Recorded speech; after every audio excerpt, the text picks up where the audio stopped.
Richard Spurling, thank you for joining me on the ITA College Tennis Coaches podcast. Thank you for having me.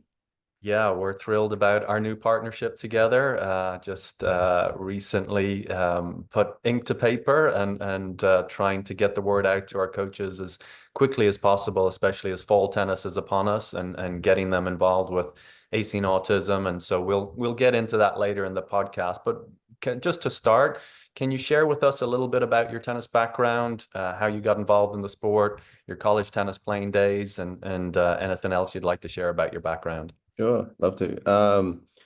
Yeah, I'm a lifelong tennis player. Grew up in a tennis family, two sisters that played, and mum played. Dad was a really good tennis player. I was more of a football player. You know, my first sport, my first love was playing football in England. We moved to Antwerp, Belgium, when I was about 9, 10, and every sort of once a week on a Sunday night, we would all play tennis indoors at our local club down the street. When I was about 13, 14, I sort of gave up football, serious football, and transitioned to tennis. And then my summers were, playing tennis down the street again, same club, red clay in the summer months, and then indoors in the winter. And when I was around 15, 16, 17, 18, it was just playing lots of tournaments. A lot of junior tournaments, but also men's tournaments in Belgium. They had the system where you could start men's four and then move to men's three, men's two, men. Mhm. So yeah, played a lot of tennis as a kid, and then my dream was to play college tennis in America. At the time, I was at an international school. Um, Most of the kids from that school were going to America. So I had that infrastructure there at that high school to apply to American schools, and ended up playing at Florida Atlantic University in Boca Raton. The year I got there, they became a Division I school, and I was around 90, 92, 93, and played 4 years there. Had great times, very international student body there. Most of the players were international players. And so I played 4 years, enjoyed it. And then a couple of years in finance, and then fell back into tennis. I never really left tennis. I was teaching on the weekends, a lot of beautiful country clubs in Boca Raton where I worked, places like the Polo Club, Woodfield Country Club. Worked with Rick Macy for about 6 months at his academy. So got a feel for the academy setting, country club setting, and then ended up as a head pro. Teaching a lot of tennis, running teams and running social events, and then moved up to Boston, worked in another country club. Then I was doing the summers on Cape Cod, and so I've been in tennis pretty much my whole life. Well, Yeah. I think most people in the tennis industry now have heard about AC and autism. They may not be familiar with exactly what it is, but I think you guys have done a great job branding, and I think there's a lot of awareness out there, at least about the brand. But for those that aren't familiar, can you kind of explain the mission of the organization and then also how it got started? Yeah. Yeah, I think I'll start with how it got started. I mean, I was obviously in tennis, teaching a lot of juniors at country clubs. And there were some good players, but most of the kids, it felt like it was they weren't really motivated to be on the court. It was, you felt like you were babysitting a little bit, and they were, it was a little bit frustrating from that standpoint that you're trying to develop good players. And so around this time, so this is around, I was living in Boston. I was working at a country club outside of Boston, and went back to school to do my MBA. I went to Babson in 2005 and did this evening program. It was an entrepreneurship program. So I went in with ideas, business ideas, and one of them was a tennis program for kids with autism. And the reason I was interested in autism because my ex-wife now, Shafali Jester, she's a pediatric neurologist, and so she was just starting to see a lot of families that had kids with autism.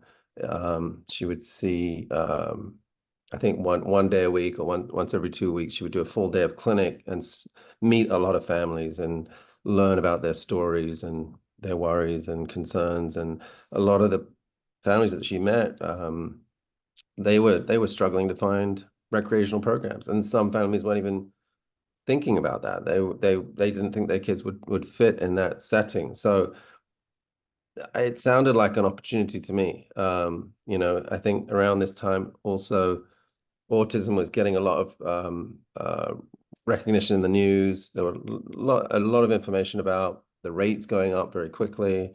Nobody really knew what was causing autism. So I had this interest.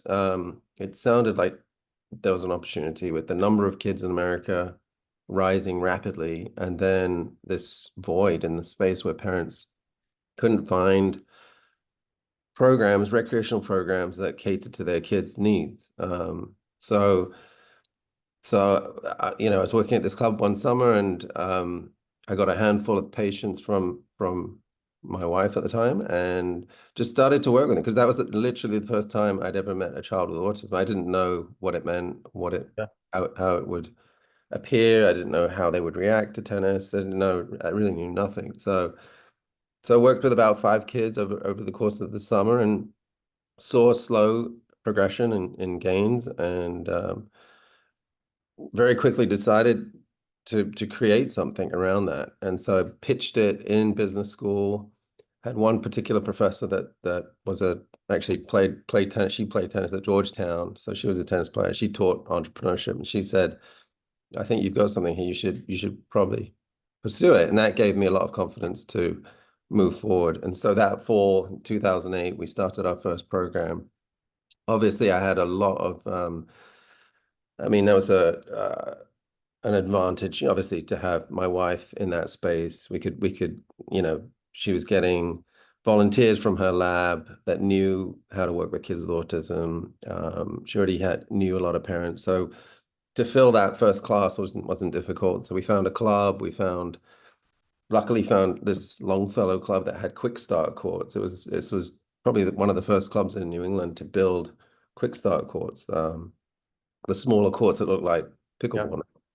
And so we that's where we started our program in 2008. We still run our program there to this day. So it's 15, 16 years on. Wow. Um, so one of the first little girls that I met, that was I think 4 at the time. Her name is Zoe. She's still in the program today, and she's I think 21 now. So Yeah. so that was the beginning. That was the I think for me the motivation was I could obviously create a tennis curriculum, like design that with parents. But I think the interest in that space of a tennis program, um, helping kids develop, you know, just through playing tennis, their hand-eye coordination could improve, their sleep could improve, it could help their diet, it could help their attention, their behaviors. So all these health benefits that we take for granted, I think really those are the things that I was thinking about. Just through 1 hour a week of tennis, Yeah. you're really having an impact. And then beyond that, I mean, that was the focus for me at the beginning, is to create a 1 hour experience for the kids where they could Hmm. feel like they're getting better and feel like they're good at something. And then you start thinking about the social skills, how important that is for their development. And then you start thinking about, for the parents, this is really important. And then for the volunteers. So all those things came later in my mind after focusing on the curriculum. So that's how it all started. Yeah. And today we reach about 6,000 kids. So there's this community model that we've developed over the years, and then about 5 years ago we started going into schools.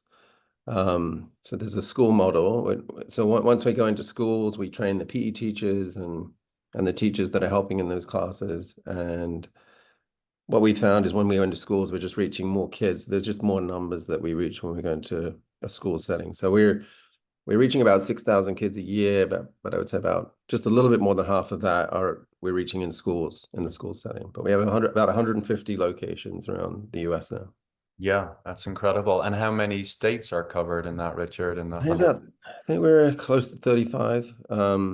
We just started our first program in Utah last week, in Salt Lake City. So we keep adding states occasionally, but a lot of programs in California because we're based here, and a lot on the East Coast, all the way from Florida up to Boston. Yeah.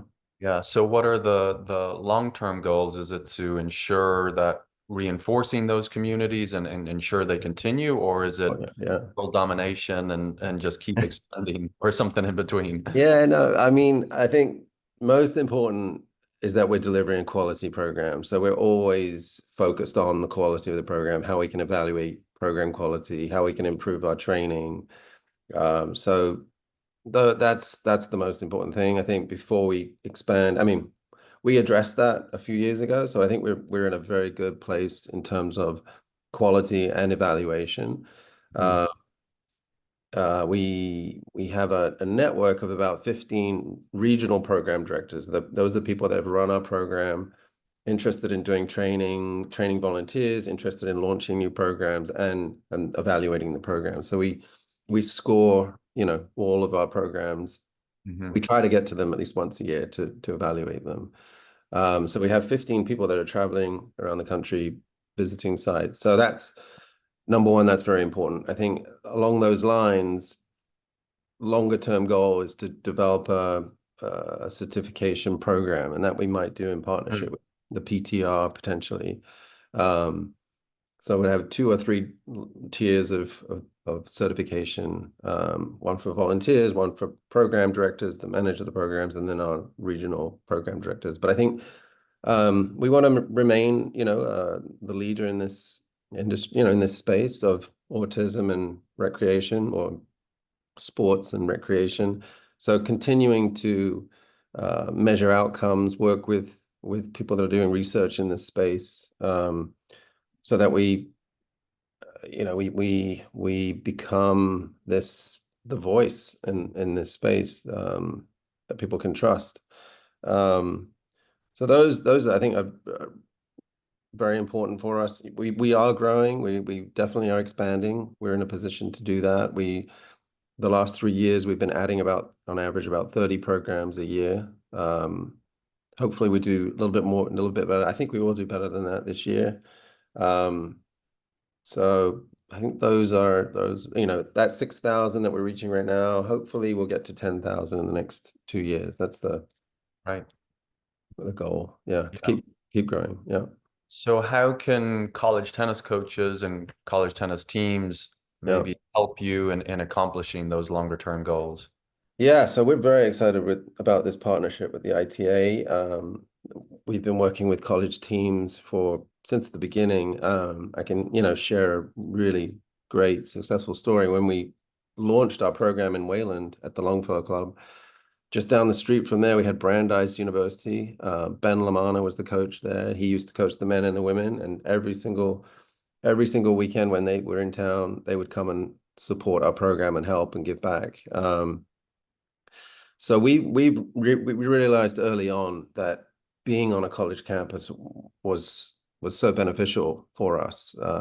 We could recruit the tennis teams, the recreational tennis teams. We could recruit people that were interested in working with, learning about children with autism, so med students. So as soon as I moved to Los Angeles, we started a program at UCLA, and we had more volunteers that we could handle. So being able to launch programs on college campuses is uh, it's a dream. You have the tennis courts, you've got the facilities, you've got the students that can volunteer, manage these programs for us, and Hmm. we rely very much on student volunteers to deliver our programs, especially that community model. Hmm. Um, so I think I'm guessing we have about 25 or 30 colleges that are running programs for us now. So we're looking for more college students to do that for us, to help us reach more families in their communities. Give a couple of hours on a weekend to work one-on-one with the kids. Yeah. Yeah, Brilliant. And what is some of the college campuses, college coaches that you've worked with? Maybe what is some of the feedback you've received from them? Because I think sometimes, like you mentioned, the impact that you're having on the kids that you're working with and all the benefits, but I don't think we fully grasp the impact it can have on the volunteers and the coaches. I know when I was living back in Ireland and managing a club, we did a weekly, like kind of an 8 week program with a group of autistic kids, and it was the best hour in my week by Mhm. far. And I would hear that from the other coaches and the members who would help out as well. And we just had so much fun. And it's like, yeah, these kids are having a great time, but so Yeah, are we. So what yeah. is some of the feedback you received? No, it's that's one of the the things I didn't realize when I started this, the impact it would have on the people that are helping. And there's that quote, in giving, we receive so much. So I mean, it's you're building team camaraderie. Um, you're developing adults. They're learning what it means to give back and help. And I think, the um, we talk a lot about life enrichment, but I think it's enriching, the lives of the volunteers that are actually giving back. They're helping. It could be somebody as young as 6, 5, 6, 7, learning to hold a racket for the first time, which translates to other skills that they can do at home.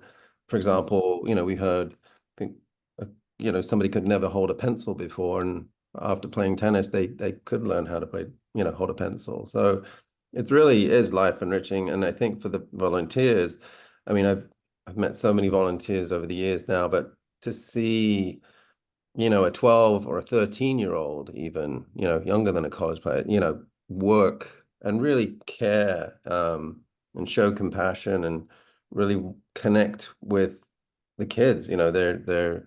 Um, it's amazing to see when that happens. So I think, to be able to use tennis, the vehicle, it's just a good, the sport is just it fits well. Mhm.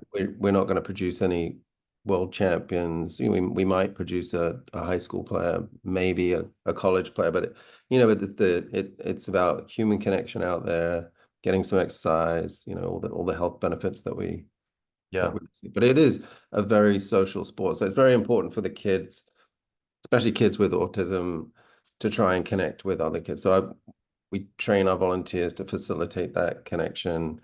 We do cooperative games at the end and make sure that they're Mhm. playing with each other. And play is so important. So Yeah, yeah, absolutely. Well, switching gears a little bit, Richard, so, many of our coaches, one of many of their jobs is fundraising, and yeah, and obviously that's a big part of what you've learned to do effectively over, the last 15 years or so, starting a nonprofit from scratch and building it to the level it is now. I'd imagine you've learned a lot through the years. Do you have any advice to share with our coaches on fundraising best practices, yeah. how you've learned to be effective in it, and any other tips or tactics you can share? Yeah, no, happy to try. Yeah, it's a good question. Well, I think number one, building relationships is very important. And as tennis players, I think most tennis players that are playing in college, they've been given a lot of opportunity. Um, so I was thinking a lot about this question, and I think it's really important for um, tennis teams to go into the community. I think do pro-ams at country clubs. Connect with the community, with the community leaders, even small business owners that play tennis. I think that could be very helpful in finding a few sponsors for the team, and then bringing them on the journey. I think they have to be invested in the vision for the team where they're going, and I think in any college town, you're going to be able to find some small businesses that will connect with the vision, but obviously if you can find that person that's um it's just a tennis nut that just wants to play tennis all the time with good players, I'm sure you can find a few business leaders that will sponsor the team, but again, bring them on the journey of there's got to be a vision, a goal for the team, and I think sharing that. The other thing I was mentioning is obviously pro-am events at country clubs, but the alumni I mean, that's a network that's growing all the time. But I think you've got to invest a little bit of time into into the alumni network and stay connected with those players because I think like you played 4 years, you said at Fresno. I'm sure you would be happy to support that team. Sure. You know, for I think for 15 years I didn't hear I wasn't connected to the FAU at all.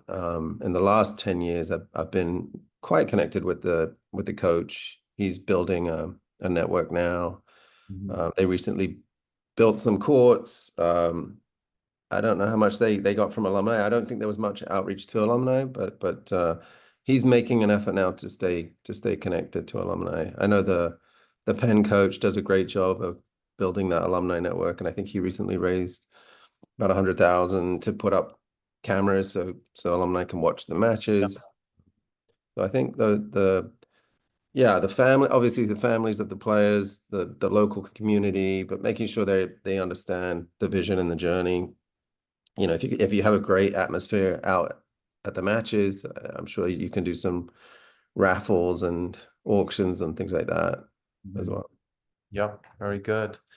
And so, Richard, why do you, I mean, you had an experience as a college tennis player, you've worked with campuses. Why do you believe it's important for coaches to do some level of community service, even if it's not AC and autism, but that getting involved with their community, why or do you believe it's important? Oh no, I think it's a great lesson for the players, for the team to learn to give back. I mean, it's not, as tennis players, we're pretty selfish about, what we need to succeed, and the preparation. It's all about me. So I think it's a life lesson to give to help others, and yeah, go into the community and whatever it may be, helping. Thanksgiving, giving away some turkeys or handing out food, or just going to the hospital, a children's hospital, and giving out gifts. I think it's a great experience. And like I said before, I think you get a lot in return for doing things like that. So and I think that again, the majority of tennis players are very fortunate people to have grown up, getting lessons and going to camps and traveling to tournaments. Mhm. So I Yeah. don't think it's too much to ask. Yeah, and so I mean I spent 12 years in athletic departments and most of them are well set up. They have community service opportunities for coaches, but I believe it would be very beneficial for our coaches if they took ownership and maybe not slotted their I don't want to say not slotted their players into the community service that's set up for them, but having something directly tied to tennis, I think would be great. And having the coach and team really own that and then have those interactions with the volunteers. Because I think this is really, AC and autism, you can really get the community involved. There will be people in, tennis players from other clubs, or maybe they hit a few balls Mhm. at the campus itself. Maybe they work on the campus. But I think once they've been exposed to it once, they'll keep coming back. I'd imagine Yeah. that's their experience. So I so for coaches that are looking, or maybe, and this is a big reason why we wanted to partner with you guys, it's giving kind of, for lack of a better term, plug in and play. Like guys, I know sometimes there's so many options out there that you're not really sure where to turn. You may end up doing nothing at all. Mhm. But here is a successful program that's been established over many years, that's happening on other campuses, happening on courts and facilities across the country. You know, we're giving you the tools here to go implement it, and the benefits for the participants, for the volunteers, for the community, they're off the charts. So if a coach is listening to this and wants to Mhm. get started, Richard, how do they do that? Where do they go, and what are the first steps? Sure. Well, I mean, a good place to start is our website. I think it's there's a lot of information there. Acingautism.org. You can see videos there. You can read about parent testimonials. You can see our parent surveys. That's a great place to start. Uh, I'm happy to give out my email, richard@acingautism.org. happy to speak to anyone that wants to learn about how we get going. info@acingautism.org. Those are the two emails if you want to reach out to us and speak to someone. We, like you said, we've been doing this a long time. We have a growing programs team here to support any program. We've got two program managers now. We've got a programs coordinator. We've got a director of program operations, and then we have a quality manager. And then on top of that, marketing and development. So we support you in every Hmm. aspect of the program, try to make it as turnkey as possible. We ask for about 3 to 4 months of planning time, but usually it's a fall session and a spring session. Some will do a winter session in the middle. It's Hmm. 6 weeks to a session, and we would supply you with the equipment. Head Pen sponsors us, so you get head rackets, pen balls, um, portable mini nets that you can put up anyway if you need, for the smaller kids. Hmm. We use visual schedules that we supply to you, and then at the launch, we'll send someone from our organization out there to train the volunteers for about an hour on call, and then stay there for the duration of the program. And the program is usually 2 hours, where we do the first hour is the 10 and under group, and then the second hour, Hmm. 11 to 18. So yeah, each program will have two program directors that are in charge of managing that program. So they're responsible for understanding our registration system. There's a volunteer management system. There's some background checks that need to be, older than 18, you have to do a background check. So a few systems for the program managers to learn. And a lot of with good resources online, videos for them to learn to see how the program is run. Hmm. But yeah, it's you're working one on your responsibilities on call are making sure the kids have fun, they're relaxed, engaged. You're working with them socially, they're getting some exercise, and then what we've learned from the parents is that the tennis piece is fourth or fifth on the list. It's more about fun, exercise, making friends, um, making them feel good about what they're doing. You meet them at their level, and in tennis you can meet anyone wherever they are and make sure they're building confidence and learning new skills. So. Yeah. And so, Richard, lastly, if coaches still have some reservations, maybe they haven't worked with, um, non-traditional populations, they're used to kind of the country club experience or summer camps and coaching kids who are fortunate enough to be able to move and think as clearly as you and I and the majority of the population are able to do. But if they still have reservations about working with a population like this, what advice would you have for them to try and get them over the hump? Mm. Um, Well, number one, it's you're trying to have fun with the kids on the court. I think that's one. I would say look at our videos on YouTube. There's plenty of videos, and you'll see everyone's having fun. Maybe go visit a program. Just go and observe one. That could be great.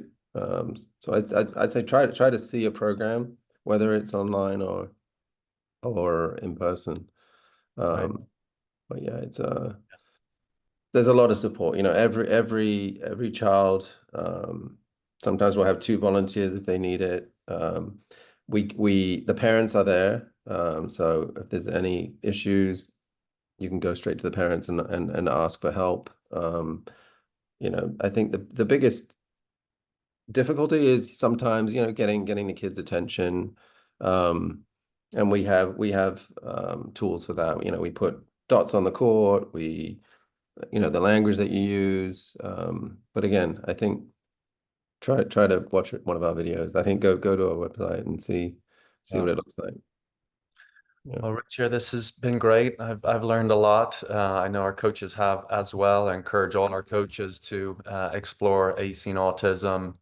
Like Richard said, if you're a little unsure, go check out something that's happening either online or at a local facility. But maybe just dive in, take a chance, get after it, see what you learn. I feel very confident they'll have an amazing experience. So, Richard, thank you for making this as easy as possible for our coaches to implement on their campuses. We really appreciate it.